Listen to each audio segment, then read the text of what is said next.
advances to the Final Four. Shout out Chillinois Basketball Podcast. Shout out to Chillinois Podcast. Shout out Chillinois Podcast. Shout out Chillinois Basketball, man. Another episode of the Chillinois Basketball Podcast and a huge win for the Illini over the weekend. But I'm going to start this one off with a question. Noah, I need to ask you, have you ever had a brain fart before?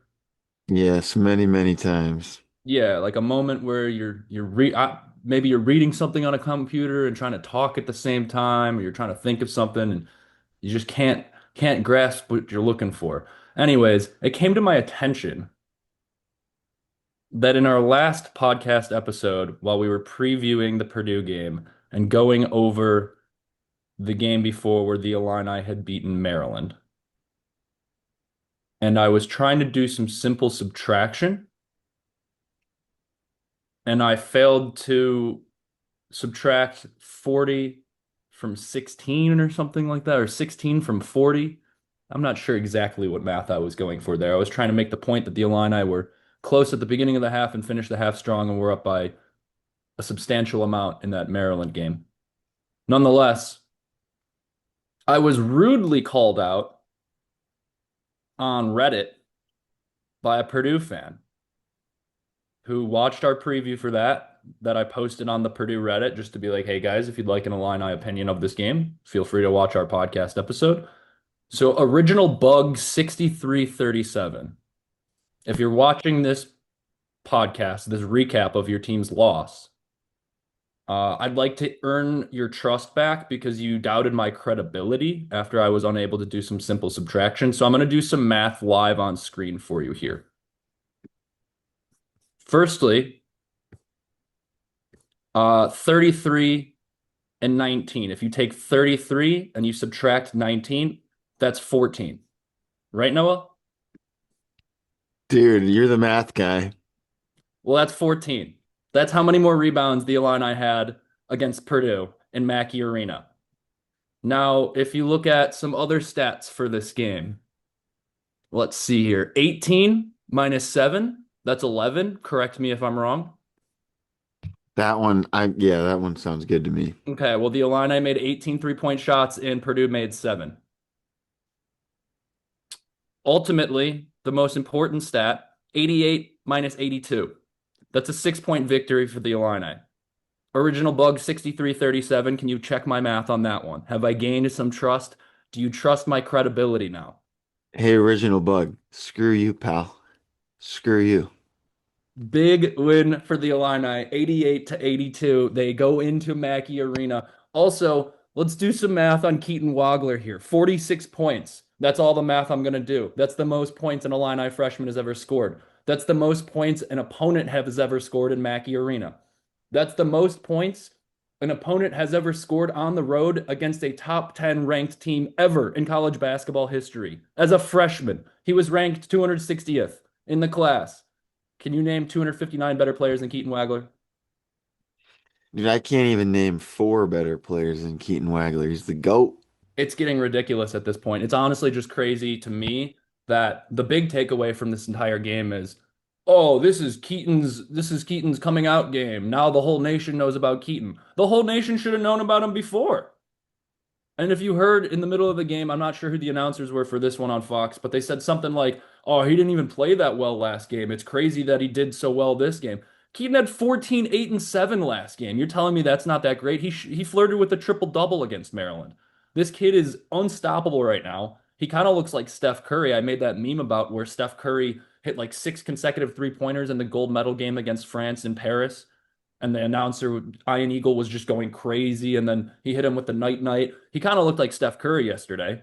There's some player comps to Shai Gilgeous-Alexander that I think we can get into a little bit later. But first, let's break down this game, Noah. Just off the bat, man, this is incredible for the Illini. It was an incredible weekend to be an Illini fan, especially given what happened around college basketball as well. Teams the Illini needed to win won some games, and the Illini beat Purdue in Mackey, the number 4 team in the nation. Yeah, you should have heard me, man. I was screaming my head off at the TV because I don't watch a lot of the games, honestly. I don't like to watch them. I get anxious, but this one I was like, you know what? I'm just going to watch it because I was expecting us to lose, and I really wasn't worried about it because I was like, oh, if we lose, whatever, it's no big deal.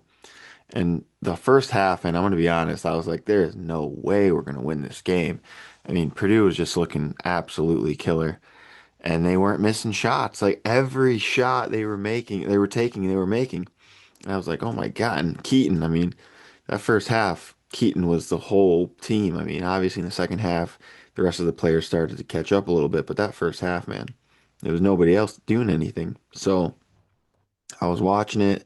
We were texting back and forth. I was really worried. The refs were kind of just all over the place calling weird stuff. And, TKR was starting to get in his bag a little bit. I was worried about that. Obviously, Braden was doing his thing. So I'm sitting there, just losing my voice. I got a headache at halftime at that point just because I'm yelling so much. Worried that, the neighbors are going to hear me. So I'm, going into the second half, I'm looking at it like, okay, well, you know, everybody else on the team's playing terribly, so I guess that's a good thing. Maybe, if they start to play good, then, the fact we're only down, it was like 4 points at half. I was really surprised by that. And we did go on a little 6 point run at the very end of the half, so that, really helped us, especially our momentum going in that second half. And then Keaton opens the second half and just drills that three straight off the bat. And pretty much the whole second half felt like the Illini were pretty much in charge.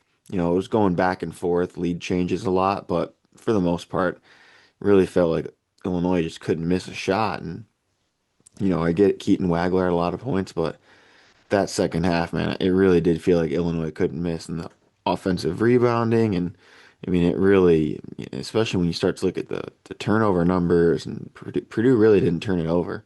Illinois had like 10 turnovers. So, it was just a gritty win. I mean, the fact that you need 50 points from your best player to barely beat Purdue, that just goes to show how tough and how hard it is to win at Mackey. I mean, that's why it only happens once every 5 years, because it's truly difficult. So the fact they got it done, I was really, really shocked. I mean, I think this was easily the hardest game on their schedule. So the fact they won, I mean, it's, they're going into the rest of the season, flying high. They could lose the Nebraska one, lose the Michigan State one. As long as they win all the easier ones, I mean, you're looking at a 2 or 3 seed right now. This game, I mean, before this game, everyone was like, oh, Purdue's going to win. Illinois, they're not really a top tier team. Now every thumbnail I'm seeing, Illinois national championship possibilities, blah. It's like this one game just turned the whole season around. It's incredible. Yeah, it really put Illinois on the national stage, if they weren't already before. And there's two tails to this game. We could go on and on about the Keaton Wagler play, which we will for a little bit, obviously. We got to dive into some of those stats there because they're absolutely incredible. And like Mike Latulip said earlier in his breakdown on the field of 68, we might never see a performance like this again in college basketball at Mackey Arena, especially not.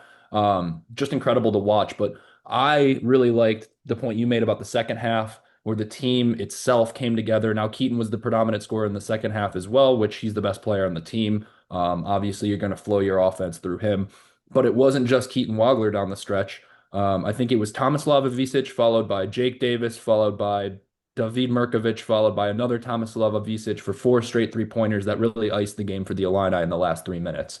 That's a team effort. And then when you look at the other players on the roster, Ben Humrickhouse hit a crazy tough step back three-pointer in the first half that I didn't even know he had that in his bag to take a step back like that. He was 2 for 4 from three-pointer. For 3 point range. Zvonimir was 1 for 4 from 3 point land, but he also made that 1 3 that kind of cut it. I think it was 6 points they cut it to, and then Keaton hit the step back three at the end of the half to cut it to three. So that was an important stretch in the game where we needed Zvonimir. He also had 2 blocks on Daniel Jacobson, which was hilarious to me because Jacobson's 3 inches taller than him. Andre, people were saying Andre didn't play so well. I thought Andre had some tough takes at the beginning of the game that kind of put Purdue defense in a bad spot, knowing they had to guard Andre like that. He also had 7 rebounds. So if you're gonna not have a great performance on the scoring end of the game from him, you're gonna look at his rebounds. You're gonna look at his defense. Braden Smith kind of took over the game on the Purdue end, but I'd argue that Andre did a formidable job defensively on Braden Smith. Braden Smith got everything he wanted, as he does usually. he's like a little elf in the lane. He just kind of dribbles back and forth and circles around, and then he'll find somebody to drop it off to or a pull up for an elbow jump shot. And it's kind of incredible to watch. I'm not sure it'll work in the NBA. I think he's going to have to hit LinkedIn pretty soon, but um, nonetheless, I like the job that Andre did. And then David Mirkovic with the all-time greatest quote from any Illini player. If you're Illini media, you have to be fearful for how poorly these guys are media trained. But David Mirkovic said if he didn't get to play and the team lost yesterday, he would literally kill myself, which was one of my favorite quotes of all time from any Illinois player. So you've got guys on this team willing to die for this team. Uh, Breaking news, David Mirkovic dead. He was sick with the flu and couldn't play, so he killed himself. I mean, could you imagine? That's called dedication to the team right there. That's pizza parking lot, everyday guy mentality. That's what I like to see. Yeah, he is one of a kind, absolutely. And he came up big in the second half. Jake Davis hit some shots too. I mean, as much as this was a Keaton Wagler game, and we're going to remember that for the rest of our lives as Illini fans, uh, it was a total team effort, especially. I mean, you can't take away from any of these guys. To go into this game without Kylan Boswell, everybody's shooting you and saying there's no chance they win this game, especially on the road. Everybody's writing you off. And then you walk away with a 6 point victory. You're now tied for second in the Big Ten. You're right up there with the cream of the crop. We're tied with Michigan, tied with Michigan State. Nebraska is the only team without a loss, and we're playing them in a week time, so or 2 weeks time. So it's the ceiling or the sky is the limit for this team right now. And I know you said it's the year of the Illini, and I've always been a little skeptical to like jump on that train with you, but I'm kind of fully on board right now. I've bought a ticket for the Illini hype train, and it's kind of full steam ahead with these guys. But real quickly, let's go into the Keaton Wagler numbers because those were just something special. We're going to be seeing highlights of this on Big Ten Network in 20 years for like greatest performances ever. 46 points, 13 of 17 shooting, 9 for 11 from three-point land. He missed his first three-pointer and then he made 8 consecutive threes, 11 for 13 from the free throw line, 0 rebounds, which people were like, what the heck, Keaton? But if you're going to score 46 points, there's not a whole lot of rebounds to be had. And then 4 assists. Like he's one of the best point guards in the nation at this point. I'm not sure how many other players you could draft over him. He's certainly, I would argue, cemented himself as a lottery pick. If you didn't know his name before, you certainly know it now, and it's Keaton Swagler, according to the Chillinois basketball podcast. Any notes on Keaton Swagler? Yeah, I mean, it was absolutely insane. When I was, yelling at the TV, I have a couple different, mannerisms, little things I like to do. One that I was doing quite frequently, it was, the shush. Because that game was so back and forth, and man, that crowd at Mackey gets loud. And you could tell, it was, it was intimidating. Some of the guys, it was getting to them a little bit, especially in the very beginning of that game. They were missing a lot of their shots. And Keaton was just calming, calming the storm. And I'm covering them, finger over the mouth, doing this, shh, keep the, don't let the pressure get to you. And it was like you're watching a pro. I mean, that's literally what it felt like. It was like a pro came on to Illinois, and he's 18 years old. It's like Mike, that movie Like Mike, if you've ever seen that. That's what it felt like. And I'm watching this kid just run around, and I mean, these step backs and that play on Clough when he, you know, it wasn't really a push off because he was so gentle with it. It was really just Clough was didn't know where to go. And I mean, one of the most impressive things I've ever seen. And he single-handedly won that game. I mean, obviously it's a team effort and everything like that, but that first half, I mean, without Wagler, that first half gets out of control. And I don't know if you have the mentality to come back in that second half because it was that little surge at the end of the first half that gave the team the mentality like, okay, we got this, we can do this. They're barely beating us and we're, missing everything. So once we start making our shots, we'll be totally fine. It was Keaton steadying that storm.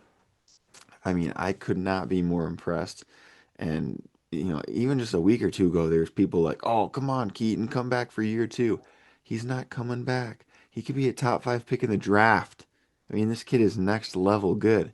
So it's something like you said, we'll remember for a very long time. And hats off. That's all I can say is happy for him. hopefully this is something that, a lot of NBA scouts were there, I'm sure.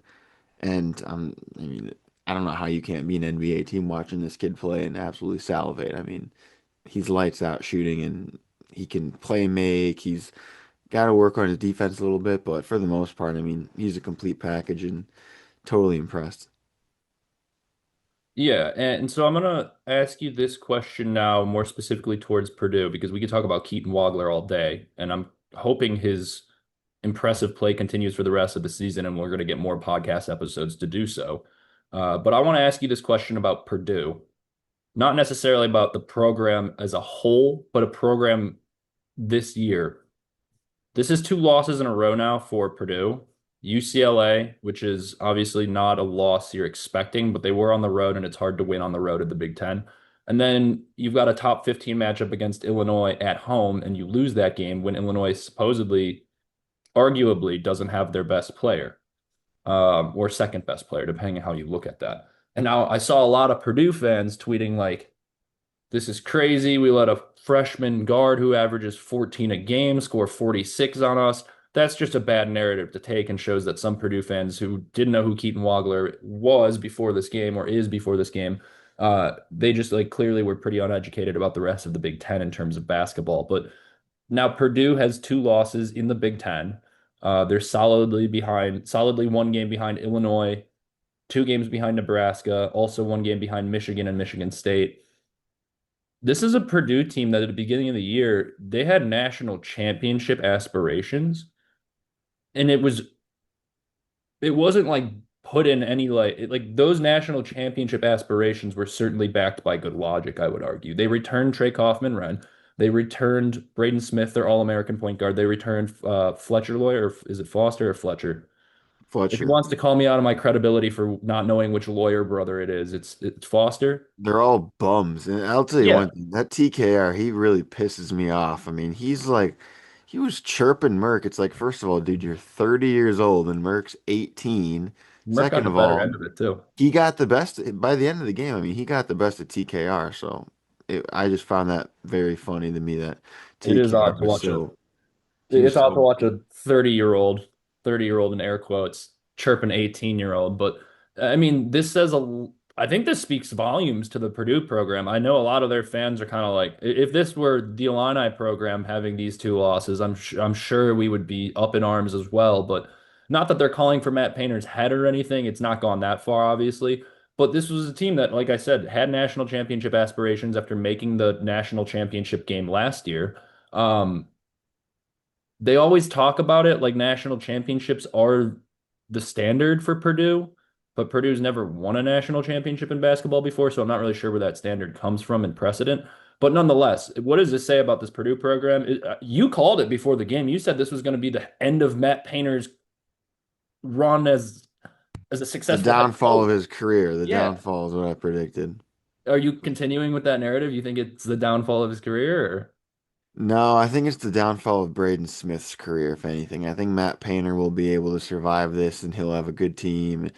Purdue's always consistently good. I mean, it's like Illinois, like last year with Illinois. They weren't the best, but they were still a fine team. So it's like you don't have to be the best team every single year. But I did predict it. I don't want to call it, I don't want to brag or anything like that. I predicted a little bit more of a blowout, but it was still pretty, 6 point loss at home with Illinois' best, defender being out. I'd say that's pretty impressive. So, but no, I think Purdue's going to bounce back. They're hopefully they beat Michigan and hopefully they beat.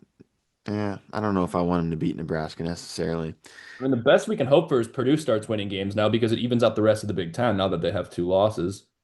Yeah, I mean, if we want Illinois to win the Big Ten, we're gonna have to see Purdue lose a couple more, Michigan lose a couple. Everyone's gonna have to lose a couple, and Illinois is basically that's what's crazy about the Big Ten is you might just see Nebraska go undefeated. I mean, it's very possible, or you might see, Michigan only have that one Big Ten loss. So that's just how good these teams at the top are.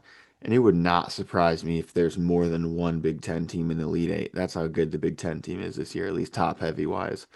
But yeah, I mean, if when you look at the Big Ten now, when you zoom out, I think you gotta put Illinois in that top tier. I mean, you have to. Because before, I think people were, Nebraska, Purdue, Michigan, they were even putting Michigan State in that top tier. They weren't putting Illinois up there. They were putting Illinois in the middle tier with like Wisconsin. But you got to put them in that top tier now. And I'm seeing, a lot of these people are still having them like 11 or 12 in the country. It's like, how do you not have them as a top 10 team in the country? Are you out of your mind? I mean, they went into Mackey Arena. That you don't win in Mackey. It's very, very difficult to win in Mackey. It only happens once or twice a year that Purdue will lose a home game. So to be one of those teams to pick that up, it's just so difficult. And by the end of that game, I mean, I did not think we were going to win that game until there was like 2 minutes left. I mean, at that point, I was like, okay, there's a good chance we can win this now. But that whole game, I was like, there's just no way. I mean, we can stay in it and battle back and forth, but there's just no way we're gonna win at Mackey, Braden Smith. But they did it, and I got to give props to everybody. Props to Brad, props to Cameron Crocker. I mean, you got to give props to the coaching staff. I feel like they played a really big part in it too. So just super, super impressed. Yeah, and before I move on from Purdue, I do want to just point out because I think it's impressive. I guess there's no moral losses if you're a Purdue fan, but like Purdue yesterday shot 57% from the floor, 37% from three, only turned the ball over three times, and scored 82 points against the Illini and still lost. Like, not very often you're going to have those stats at home and lose a game, which I think speaks more to the Illini's impressive performance and Keaton Wagler's impressive performance than it does to Purdue. Um, but yeah, I wanted to point that out before we move on from Purdue. Now, I want to ask you that same question about the Illini, Noah, because I think this speaks volumes to where they are for the rest of the season. They proved to themselves they can win big games against the upper echelon of Big Ten teams without Kylan Boswell. And then in the back of your mind, as an Illini player, you're like, shit, we get Kylan Boswell back in 3.5 weeks, 3 weeks, if everything goes according to plan. And if you saw Keaton in that post-game interview, funny enough, he kind of looked sick. He had the sniffles almost. So if you want to call this the Keaton Wagler flu game or the cold game, he wears 23, just like Michael Jordan. So you could make that comparison. But if you saw that post-game interview when they were asking him questions, they were asking him about the draft. They were asking him about his draft stock, where he might go in the lottery now. And he didn't answer any of those questions. He didn't care about that. He said, the ceiling for this team is national champions. And that's what we're thinking about. And there's a photo that somebody tweeted that was in that press report.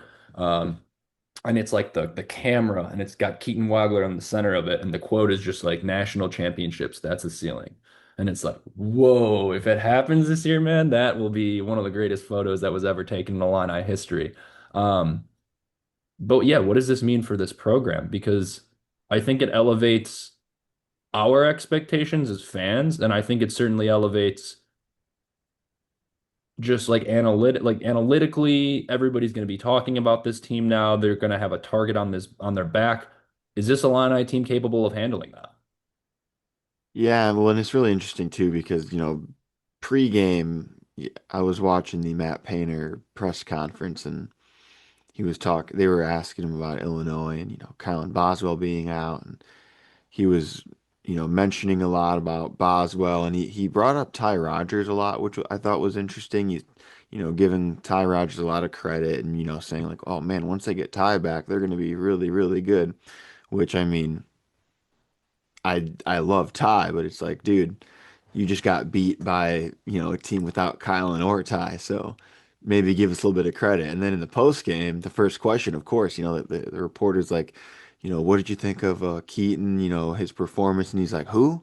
He's like, Keaton Wagley. He's like, oh, it's like, yeah, yeah, the kid that scored 50 on you in your home arena, you dumbass. It's like, no offense to Painter, because I think he's a good coach, but it's like, dude, maybe you should watch a little bit of tape on Illinois and you would have won that game because that was pretty, I think Brad out coached the shit out of Matt Painter in that one. And I got to give hats off to Brad because I was super, super impressed with that.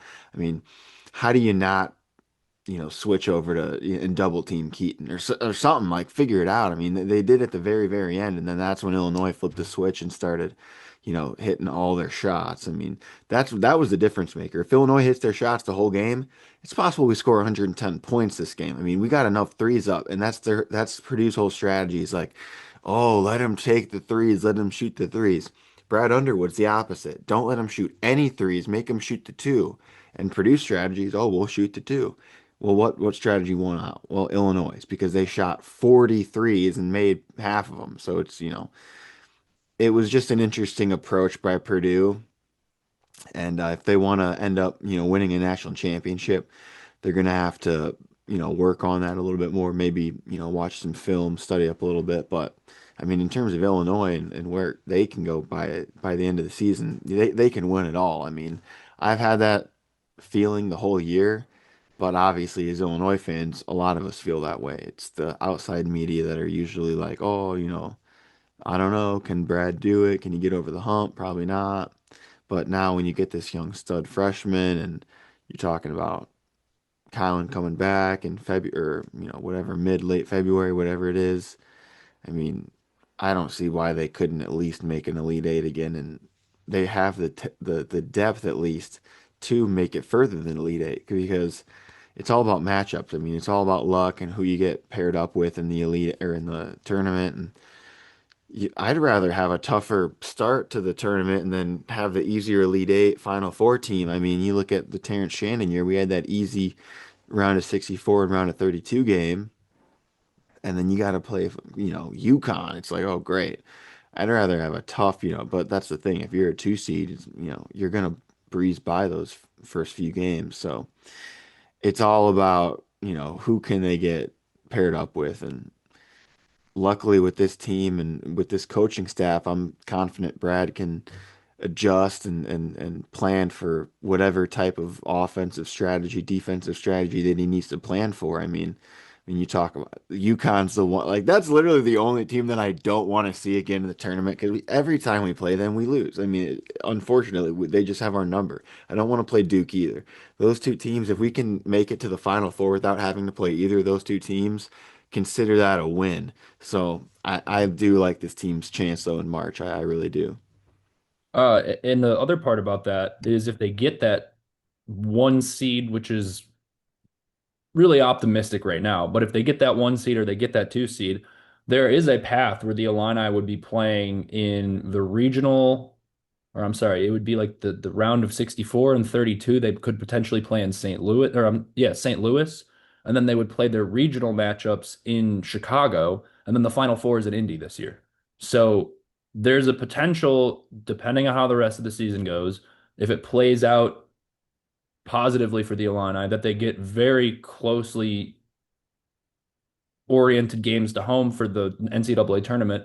And people are talking about how special it would be if the Illini once again played in St. Louis, where they were in the Final Four in 2005. That would just be kind of fitting as well. This is also something I wanted to point out because I texted you this yesterday, and I texted a lot of Illinois fans this because I saw this in a forum.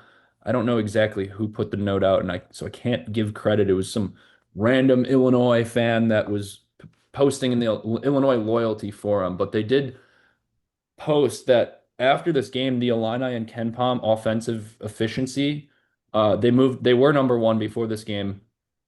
But their offensive efficiency, excuse me, I'm having a stroke here. Their offensive efficiency rating, which is essentially how many points a team scores per trip, per 100 trips down the court. So if you were to have 100 offensive possessions, this is how many points your team would score, according to KenPom. The Illini are up to 130 and a half per 100 possessions.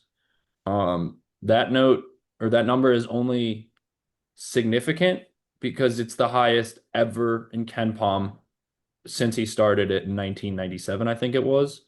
The data goes back to 2002, but I think KenPom started in 97. Nonetheless, no other team offensively has ever had a higher rating. Duke last year, 130.1. That Duke team with Cooper Flagg that beat Illinois by 60 points in Madison Square Garden. The national championship team from last year, Florida, 128.2. Let's look at some other ones that I pulled up because I had a few screenshots here. The Connecticut team from 2 years ago that won the national championship and blew Illinois out on a 30 to nothing run, they were 127 and a half. This Connecticut team the year before that also won the national championship, 120.8. And then I just pulled this up because I was curious. Arguably the best Illinois team of all time, with D. Brown, Darren Williams, Luther Head, and all those guys, didn't win the national championship, but their offensive rating was 122.3. North Carolina, who won the national championship that year, was 122 and a half. Wake Forest, who was led by Chris Paul, Hall of Fame point guard Chris Paul, was 124.3. Now, I do want to point out that offensive ratings have been going up since the 2000s because teams have been getting better offensively. They shoot more three-pointers now.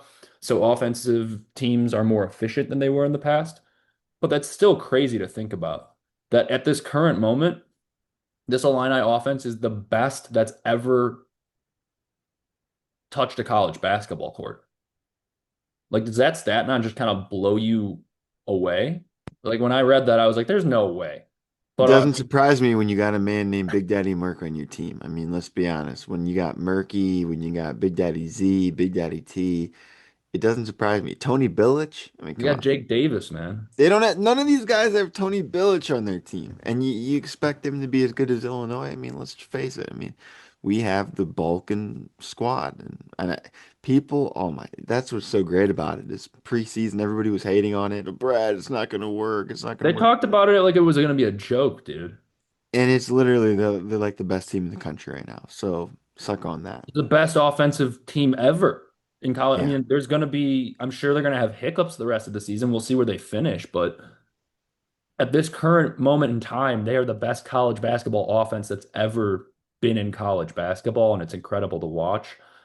Um, Now we will have a Washington preview, so I don't want to get too much into that Washington game. And before we skip ahead, maybe, is there anything you didn't like about this Illinois game? Because if I had any negatives to speak about, it would be defensively in the first half, I thought they were guarding ghosts.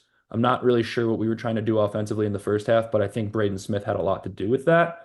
Um, the other thing I didn't like was free throws. It didn't end up hurting us somehow. I thought if anything, the Illini were going to lose this game because we couldn't make a front end of a 1-and-1 to save our lives.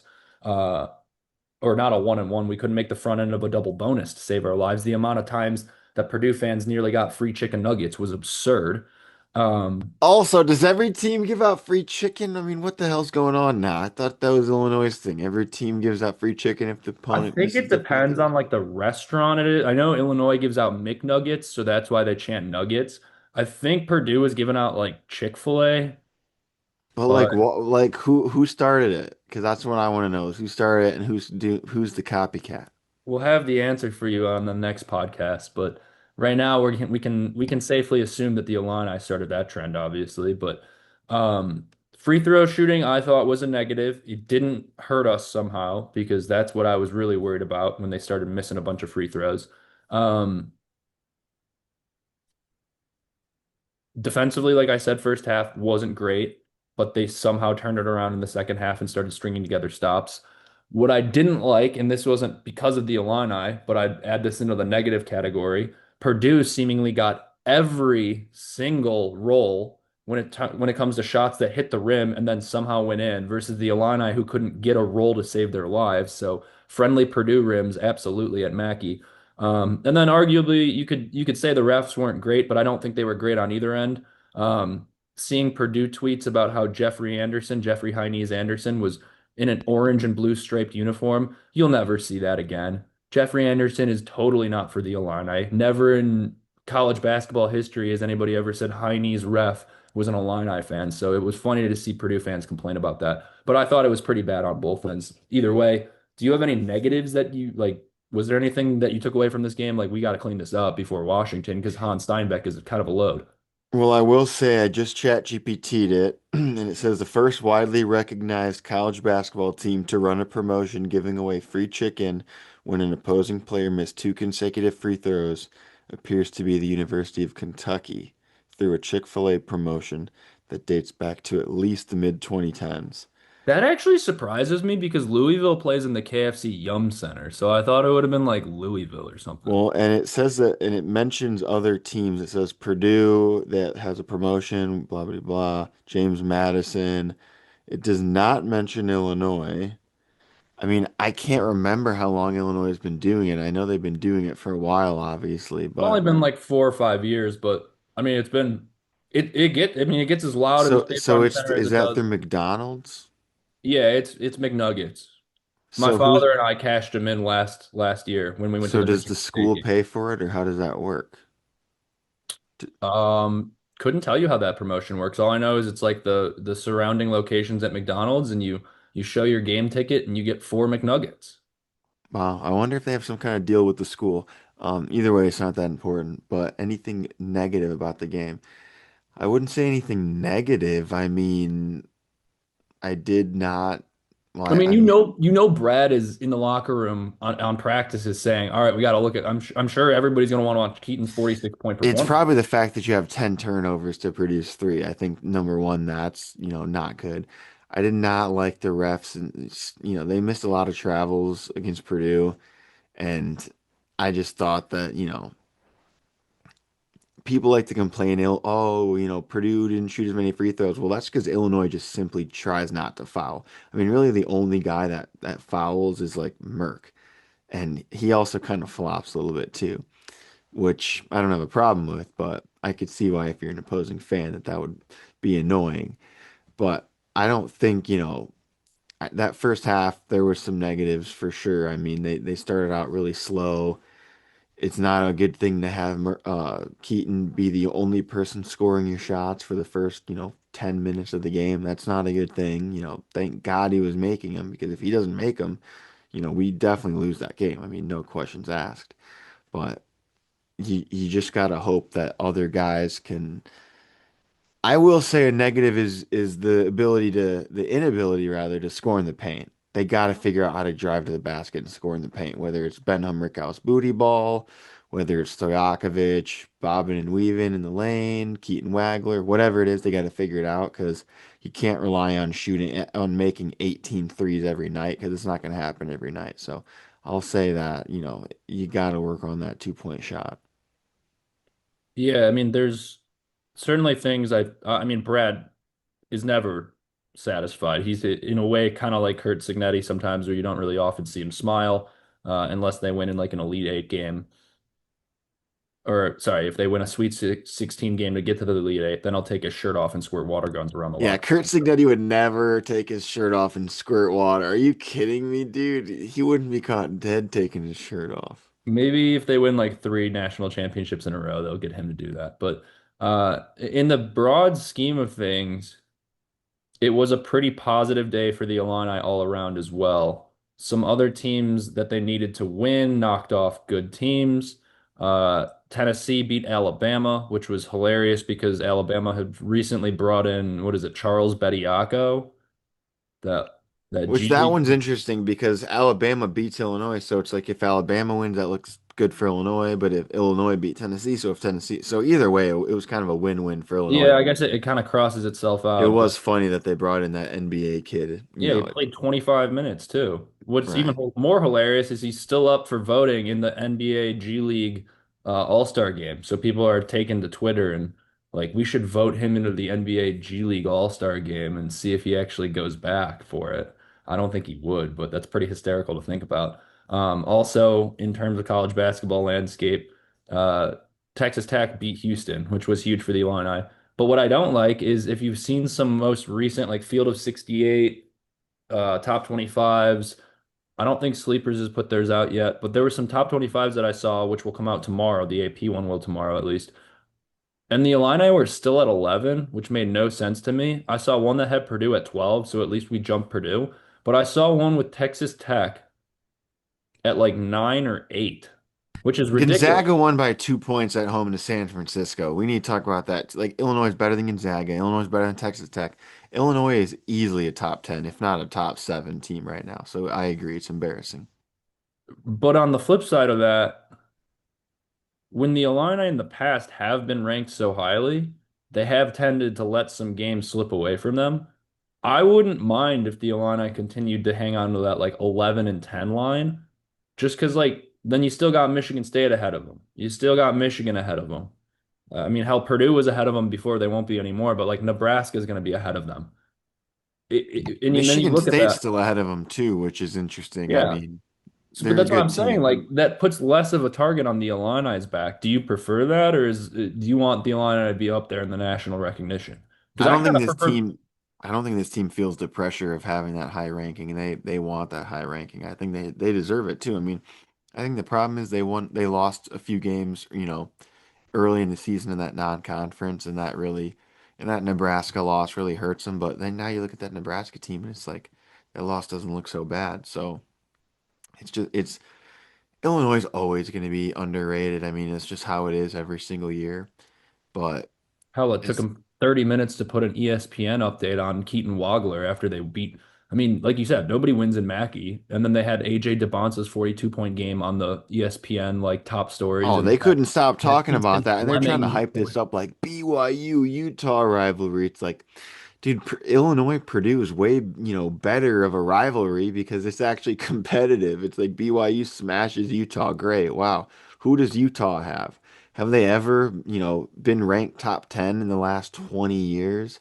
But and it was funny too because they mentioned in the BYU post game interview with Debansa the Keaton Wagler stat line, and he was like, he had that many points in Mackey. That's crazy. He So said at Purdue? everybody's talking about it. It's the talk of the town, and I can't blame him because it's insane. I mean, when he had like 20 something points in the first 10 minutes. I mean, it blew my mind. I'm like, this I forget who tweeted it. Maybe I can't remember. Somebody tweeted like that Keaton Wagler was on pace to score like 75 points or something like that. Just like he was off to such a hot start. So I mean, like you said, it's similar to that Oregon performance last year where it's record breaking and you're not going to see many performances like it. That Oregon performance was obviously much higher scoring. We made way more shots. But this was, obviously a much better win in the sense that you go into Mackey and beat a really good Purdue team. It's not like last year's Purdue team that like didn't even finish, maybe they were top three in the Big Ten, but they weren't that good. I mean, this is a Purdue team that was, Braden Smith, National Player of the Year, number one in the nation preseason, like so much hype. And I mean, walk in your trap, take over your trap. That's all I can say. Yeah, it was quite the historic performance. It was quite the historic day around college basketball entirely. I mean, if you look at it, DeBonce scored 43. Sorry, I think I said 44. He scored 43 against Utah. Kingston Fleming scored 42 against Texas Tech. Wagler scored 46, obviously. It is interesting if you look at their stats, though. DeBonce scored 43 on 15 of 24. Kingston Fleming scored 42 points on, I think he had like, let me pull up his stat. It was more shots than on DeBonce's. Uh, like he took more shots, and then you look at Wagler's performance, and it was 17 shots total. So just his efficiency. Yeah, Flemings took 26 shots that game and scored 42. And then Wagler scored 46 on 17 shots, which is just like that efficiency is crazy. I'm not sure what his like points per shot or like points per possession was, but it was just What like was his out of this plus world. minus? I mean, it would have had to been crazy. It was actually only +9, but that's just because it was a close game and he was on the court for 39 minutes of it. So it's hard to get a. I mean, it was a 6 point game and he was a +9. So if you're on the, he was only not in the game for 1 minute. So that kind of makes sense. Um, What was the minute he wasn't in there? I can't even. Was it the 1 minute that they put Petrovic in? yeah, it was in the first half, I think. Like between the under 8 and under 4 timeout, and he came back in with like 6 minutes left in the first half. So. Brad was like, "We got to put him back. That was a bad idea. We Well, can't have him out." yeah, I mean, obviously they realized that pretty quick, but I do want to say I texted my friend this because he was like, "Oh, Petrovic had a crap game." I think, I think Brad coached well this game, but Petrovic is such a tough player because you have to put him in the right situations. And when they threw him in this game, Purdue was kind of making that run in the first half. and nobody could really stop Braden Smith. And it was like, why would Petrovic be the guy here that can stop Braden Smith? Like all season, his biggest knock against him has been he's crap at defense. So why would we put him in and try and stop Braden Smith? So it didn't make a whole lot of sense to me. He only played 1 minute and it wasn't very efficient. But I think that's more of just like a misuse of his best capabilities. But we'll see. I think he still plays a role on this team in some games where you might not expect him to. I think if there's a game where the Illini like are struggling against a team they should beat early on, I think Petrovic gives them a spark off the bench in that case. But before we kind of wrap this one up, I don't want to get too much into the Washington game just because we'll have a preview for that one. Uh, Washington's going to be a tough game. Hans Steinbeck is, I mean, at this point, Keaton Wagler has to win Big Ten Freshman of the Year unless he just averages 0 points for the rest of the season. But Hans Steinbeck was a close second before this Purdue game. So it won't be necessarily an easy test for the Illini, but you'd like to think if they can beat Purdue at Mackey, they can beat Washington at home. But it might be an overlooked game. It might be one of those like trap games for them. We'll break that down on another episode of this podcast. But before we end this one, do you have any closing thoughts on the Illini? I mean, this is up there in terms of in my lifetime, I would argue this is like top three games of all time. In long time Illini fan, like the game chart for them, I think they'd put this in their top 10 at least. This was one of those games. I mean, preseason, you're looking at it like this is probably the toughest game of the year. I mean, now you could argue, it's at Lincoln, but obviously nobody assumed that preseason that Nebraska was going to be as good as they are. But you could make the argument that this was the toughest game on Illinois' schedule and they won. So at this point, I mean, like I said, every game from now on, you're playing with house money. You just feel like you're on top of, on cloud nine. You keep winning and winning and winning, and it's like you feel like you're due for a loss, but they're not losing. It's absolutely insane. And I don't know. It's a roller coaster, and you don't want it to end, and at some point it is going to end, and unless Illinois goes undefeated, which they very well could. I mean, they have the talent to, but in Breslin, at Lincoln, I'm not worried about at home against Wisconsin. People keep mentioning that one. That one doesn't worry me, but I mean, I guess obviously it's Big Ten. Anybody can win anywhere, but it's really the Michigan State, Nebraska, and the Michigan game that those are the three that if you can win those three, Illinois could win out, become if they win out, I mean they'll be a 1 seed. You have to assume. I mean, 3 losses on the year, one conference loss, you got to be a 1 seed there. And at that point, if you get a 1 seed, I mean, you're talking very, very possible Final Four, material there. But if Illinois wins it all this year, I mean, I don't want to say that we're, responsible, but I will say that this is our first season covering Illinois basketball. So if we do win something, we're going to need some media passes. We're going to need to be at the games next year because, yeah, we're good luck charms. Let's just put it that way. Us next to Jelly Roll and then Pedro. Oh, yes. We need us, Jelly Roll, and Peja Stojakovic's wife next to the Balkan block, all in the front row. Get us season passes in Champaign. I do want to point out before this ends, though, because believe it or not, ever since I got this hat, this DePaul hat, the Illini have not lost a game. And I wear this during every Illinois basketball game now, and I wear it during every DePaul game too. And shout out DePaul because DePaul is on their longest home winning Big East game streak. So they've won 4 games in the Big East at home for the first time since the 2006-2007 season. This is also the best start to their conference season since like 2019 or 2020 when we were in school there. So shout out I to also Paul. want to say that since I made this gnome with the Illinois logo, the Babasic Ivasic, we've also might have gone undefeated. So we have a Wasn't lot of that good luck charms. pre-Nebraska game or was that after? This was literally, I think, the day of the Nebraska game I made this because I remember looking at the score on my phone and I remember them losing. And dude, I'm telling you right now, whatever is harnessed inside of this gnome is magical shit. It's like the sage that Kylan Boswell. I need to get this to Kylan. So if anyone has contact with Kylan, let him know that I have a magical gnome here that could harness some potential magical powers. I can sit on the rest of their bench with the rest of the Balkans and all those Eastern Europeans, and then Those Eastern Europeans, man, they're gypsies over there. They practice weird stuff. I wouldn't be surprised if Merc's got a rabbit's foot in his back pocket or something like that. we've got the hat, we've got the gnome. We're doing everything we can for these Illini, and they're showing up for us as well. Uh, this has been another episode of the Chillinois basketball podcast, the Illini knockoff. Purdue, number 4, Purdue, at Mackey Arena. Shout out, what was it? Obscure Bug. Oh man, Original Bug. Original Bug. I Shout out hate Original that Bug guy.